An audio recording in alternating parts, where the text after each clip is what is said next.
मेरे भागवत में ये सोचो आप, मेरा भागवत इतना उत्तम है, जो चोरी करेगा वही मोहम्मदन है। ये आप समझिएगा, ब्राह्मण क्षत्रिय शूद्र वैश्य और एक मान लो मोहम्मदन है, पांच हो गए।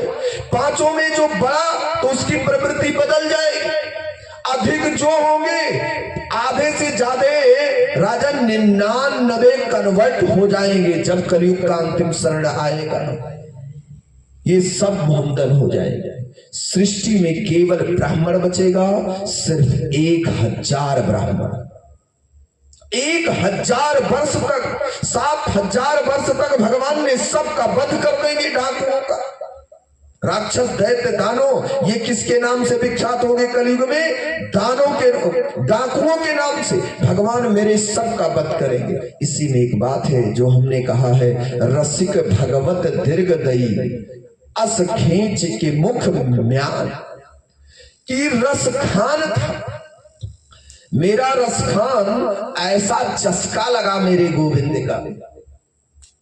रस खान का नाम सुने होंगे आप लोगों। रसखान को मेरे गोविंद का ऐसा चस्का लगा कि गोविंद के बिना रसखान रह नहीं पाया। ये जान वो गोविंद में हो गया। तब बताओ क्या हमारे मोहम्मदन हमारे नहीं है? जब भागवत में उनको इस कलयुग के 28वें कलयुग में उनका वर्णन कर दिया गया रसखान का, तो रसखान कौन था? किस बिरादरी में जन्मा? मोहम्मदन बिरादरी में। और पूजा किसका किया? गोविंद का। शाम पी सुबह उतर जाएगी, शाम पी तो सब सुबह उतर जाएगी, शाम पी सुबह उतर जाएगी, शाम पी सुबह उतर जाएगी। एक बार जो मेरे मोहन को पिया, एक बार जो मेरे मोहन को पिया, सारी उम्र उतरती नहीं, सारी उम्र उतरती नहीं। मनुष्य हो तो वही रस खान बसो ब्रज गोकुल गांव के ग्वाल, मनुष्य हो तो वही रस खान बसो ब्रज गोपिर ग्वाल के ग्वाल। जो पशु हो तो कहा बस मेरो,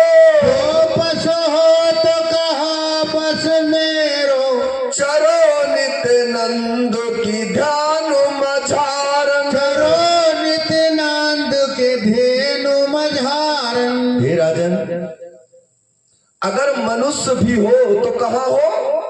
वृंदावन में। अरे अयोध्या में हो कोई गड़बड़ नहीं, अयोध्या वृंदावन एक ही है।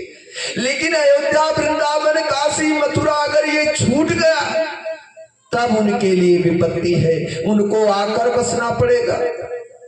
तो वही रसखान कहता है कि मनुष्य हो तो कहां बसे? किस गांव में? बोले ब्रजमंडल मथुरा में बसे, ब्रजमंडल में बसे।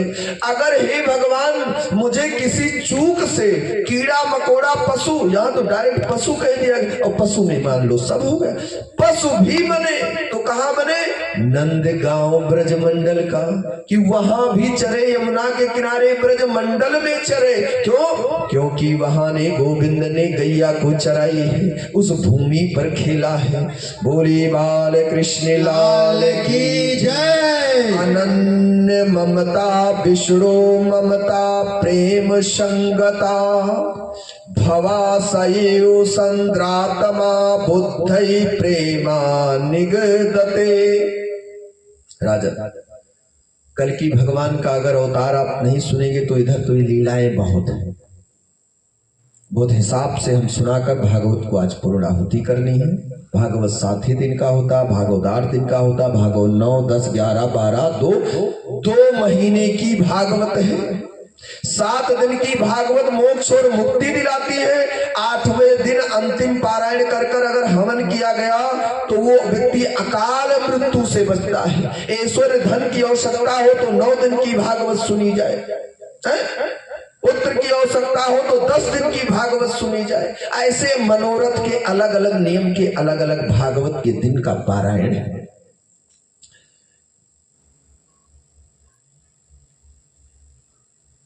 सूर्य में जब ग्रहण लगता है, राहु अमावस्या को ग्रास बनाता है, अपना सूर्य को खा जाता है। कौन? राहु।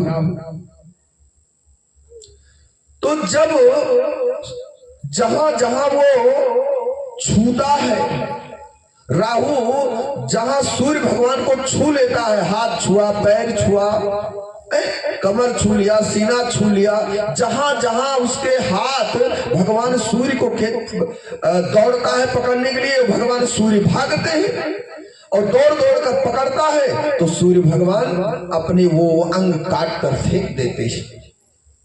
अंतिम शरणागति लास्ट में ये सिर बचता है तो सूर्य ने अपने गले को काट देता है। भगवान सूर्य अपने गले को काट कर फेंक देते हैं तो ब्रह्मा जी अपने कमंडल में एक बूंद उस खून को रोक लेते हैं, रज, एक बूंद रज को रोक लेते हैं। कलयुग में 4,32,000 वर्ष की आयु है, 8,000 वर्ष को निकाल दीजिए तो बचा 4,24,000। 4,24,000 में 1 करोड़ बार सूर्य में ग्रहण लगेगा। कितनी बार? 1 करोड़ बार। अब करोड़ों बूंद सूर्य के को मिलाकर जितने रक्त हुए, सूर्य में ग्रहण लगने से करोड़ों बूंद को रोक कर जो कमंडल में रक्त रखा है ब्रह्मा जी ने, उसी को विश्वकर्मा जी को देंगे। उस रक्त को, उसी रक्त से कल की भगवान की तलवार बनाई जाएगी। तब हमने कहा, भागवत में उल्लेख है कि सूरज से चमकता तलवार होगी। सूर्य में जितनी तेज है कि आप सही नहीं कर सकते, उससे ज्यादा तेज होगा उस तलवार में भगवान कल की। उसी से 3,000 डाकुओं का वध करेंगे। 206 देशों में भगवान पूरे विश्व में, एक एक देश में 100-100, 200-200 डाकू राजा रहे और सब चोरी में छुपे रहेंगे, जान नहीं पाएंगे। केवल परमात्मा पहचान सकेगा उनको। और पूरी सृष्टि में सब अपने वर्ण को चेंज कर देंगे। यही धाराधाम, काशी, अयोध्या, मथुरा, इन्हीं 3 नगरी में, इसी केवल उत्तर प्रदेश में 1,000 ब्राह्मण होंगे। इन डाकुओं से छुपने के लिए इन्होंने बद्री, नारायण, हिमालय आदि में 100-100, 200 गहरे पहाड़ों को खोदकर कुआं जैसा बनाकर और उस पे धीरे धीरे खूब महीन की सुराख बनाएंगे और उस सुराख के द्वारा ऊपर उसको कुएं को ढक देंगे। उसी के अंदर बैठ कर ये तप करेंगे। 100-100, 200 हाथ फुट गहरे में छुपे रहेंगे। उनकी जटाएं ऐसे ऐसे महात्मा होंगे कि वो नदी तालाब में डूबे रहेंगे। कौन बचाएगा? ऐसे कैसे उपज सकते हैं? केवल इसी भागवत के मंत्र आदि भक्ति भाव से वो ग्रहण किए हैं। ये मंत्र ही उनकी रक्षा करेगा। 7,000 वर्ष तक वो सब छुपे रहेंगे और भगवान सबको मारकर पुनः आएंगे जम्बूद्वीप हिमालय पर, कटरा मोहल्ला, कटरा बाजार, फिर वहीं से 14 किलोमीटर की ऊंचाई पर माता वैष्णो देवी से विवाह करेंगे। माता लक्ष्मी जी को लेकर आएंगे और 1,000 ब्राह्मणों को जा जाकर प्रभु जहां जहां सब कुएं, मिट्टी आदि गड्ढे में बनाकर छुपे हैं पहाड़ों में, और यही जिस मिट्टी पर बैठो यहाँ भी वो छुप जाएंगे 100-200 हाथ गड्ढे बनाकर। बड़ी बड़ी जटाएं होंगी, उनके ना आंख दिखाई देंगे ना मुख। केवल भगवान को 7,000 वर्षों तक वो वेद, वेदांत, मंत्र, प्रसाद सब छुपाकर और रट कर अपने दिमाग में सब याद कर लेंगे, ज्ञान को ग्रहण कर लेंगे और तब करेंगे। तो भगवान उन सबको निकालकर 1,000 वर्षों तक सतयुग का ज्ञान देंगे।